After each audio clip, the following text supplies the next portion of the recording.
নমস্কার, সুকন্যাস কিচেনে তোমাদের সবাইকে স্বাগত। আজকে তোমাদের জন্য আমি নিয়ে এসেছি পনির পাতুরির রেসিপি। তো চলো কিভাবে বানাই সেটা একবার দেখে নাও।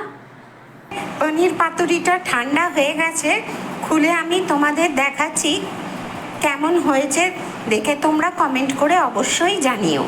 পনির পাতুরি বানানোর জন্যে আমি পনিরগুলোকে এরকম ছোট ছোট টুকরো করে কেটে ধুয়ে নিয়েছি। একে একে এর ভেতরে সমস্ত মশলাটা দেব।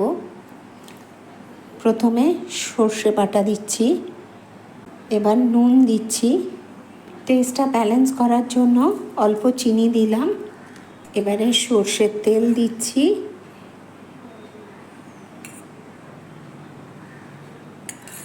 কটা কাঁচা লঙ্কাকে ফাটিয়ে দিয়ে দিচ্ছি, ধনেপাতা কুচি দিলাম, হলুদ গুঁড়ো দিচ্ছি।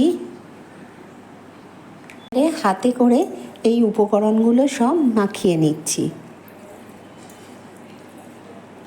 পনিরের সাথে সব ভালো করে আমি মাখিয়ে নিচ্ছি।